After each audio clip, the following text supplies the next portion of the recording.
Close your eyes for a beat.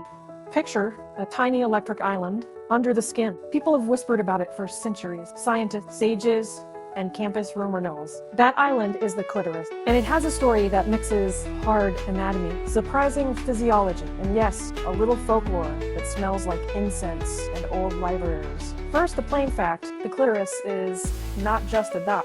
It is a whole complex of visible glands, like the tip of an iceberg, and long internal arms that reach deep, wrapped around the pelvic bone. It has more nerve endings than most places on the body, and it communicates directly with the brain's reward center. Say the word clitoris in a lecture and watch attention snap to the front row. Now, the science of repeating peaks, what we call multiple orgasm, not everyone experiences them, and even for those who do, they do not follow a single rule.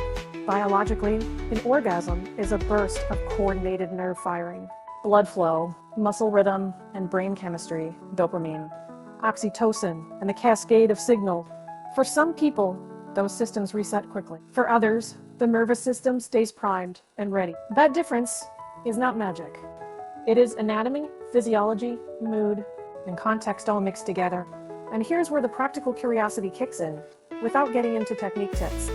Manual stimulation is one common pathway people use to learn their own map of pleasure. It is an exploratory tool. Think of it like learning a musical instrument. Listening, finding the right rhythm, learning where pressure is felt as music rather than noise. The key word is exploration. The key rules are consent, communication, hygiene, and patience. Know your body. Talk with a partner. Use safe, ourselves clue practicing. Treat curiosity like a lab experiment. Observe. Just respect. Let me pull in a campus legend to keep your neurons firing. They say there once was an old anatomy atlas hidden in the medical school basement, the Atlas of Echoes. The margins were full of notes from midwives and students who sketched sensations like weather maps. Wave here, pulse there. The manuscript is probably myth, but the myth survives because people long to map pleasure. To take the fog of taboo and turn it into clear, usable knowledge. That is what good sex education does. It replaces myth with information and leaves room for wonder. Break a few myths right now. Multiple orgasms are not a performance metric.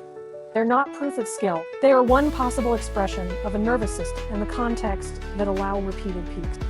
Mental state matters, relaxation, trust, and a low-pressure mindset often change outcomes more than any rumor about secret tricks. Also, bodies change across days, across relationships, across years. So what can you do that is both curious and responsible? Study the anatomy, read peer-reviewed work about sexual response. Talk openly with partners, with clinicians, with trusted peers. Create safe spaces for consent and feedback.